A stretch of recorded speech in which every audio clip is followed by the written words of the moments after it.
अस्सलाम वालेकुम एवरीवन, क्या हाल है आप सबके। वेलकम है आपका नाज़ों के जहान में। तो जी चलते हैं आज के ब्लॉग की तरफ। तो आज सुबह आज मेरा खाने का मूड हो रहा था, नाश्ते का। तो अम्मी के हाथ का नाश्ता करने का मज़ा ही अलग होता है। तो इतने दिन बाद अम्मी के हाथ का नाश्ता किया तो आज मज़ा ही आ गया।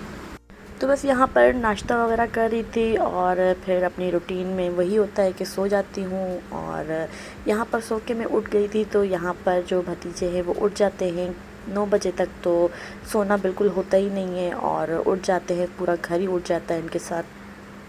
तो आजकल इनकी मस्तियाँ शरारतें बहुत उरूज पे हैं और ये लोग सुबह ही उठते के साथ ही इनकी मस्तियाँ शुरू हो जाती हैं। जब तक इनको टीवी पे पोएम वगैरह नहीं लगा के देते तो ये लोग चैन से नहीं बैठते और ना ही हमें काम करने देते हैं। तो बस इनके हाथ में चीज़ें समा दें और इनको पोएम चला के हम लोग देते हैं तो फिर ये सुकून से बैठते हैं। तो बस ये यहीं पर इंजॉय कर रहा था, पोएम सुन रहा था और साथ ही चीज़ें खा रहा था।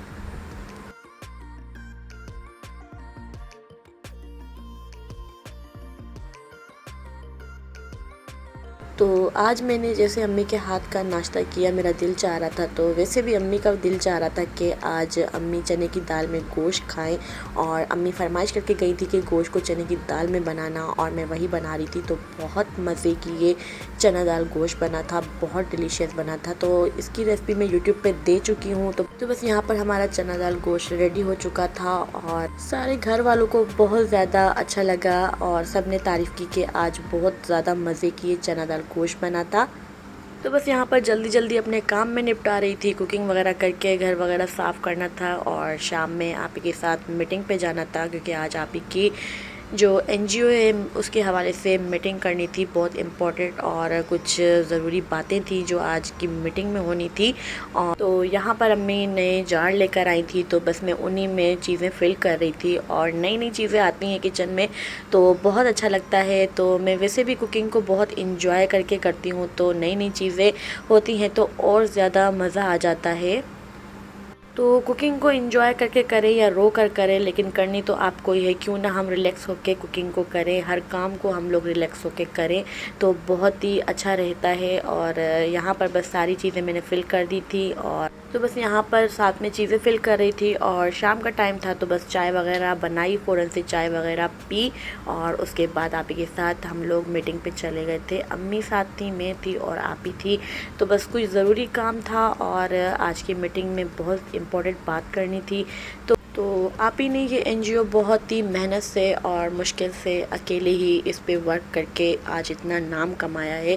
तो बस कुछ लोगों को बर्दाश्त नहीं होता और वो लोग आप ही के पीछे पड़े हुए थे और उस हिसाब से बस आप ही ने अपनी टीम को बुलाया और कुछ ज़रूरी बातें वगैरह की। और तो वो लोग आप ही को अकेला समझ के उसको बेवकूफ़ वगैरह बनाते हैं कि ये चीज़ें ऐसी चीज़ें अपने हिसाब से उसको चलाते थे, लेकिन उनको पता नहीं है कि उसके पीछे उसकी फैमिली, उसके फ्रेंड और उसकी टीम भी मौजूद है। तो बस मुश्किल वक्त जो होता है वो कुछ ही पल का होता है, उसके बाद फिर आसानी ही आसानी होती है। तो बस मुश्किल वक्त भी अल्लाह ताला की एक बड़ी नेमत है कि इंसान इसमें सब्र और शुक्र करना सीख जाता है। अगर आपका बुरा वक्त चल रहा है तो आपको एक चीज़ समझनी पड़ेगी कि आपको कोई भी आगे सहारा नहीं देगा, आपको खुद अपना सहारा बनना पड़ेगा। तो बस अल्लाह पाक से दुआ है कि आप ही और उसकी टीम जो वर्क करती हैं, लोगों की हेल्प वगैरह करते हैं, तो अल्लाह पाक इनको अपने मकसद में कामयाब करे, बहुत ज़्यादा कामयाब करे और बुरे लोगों के शर से महफूज रखे।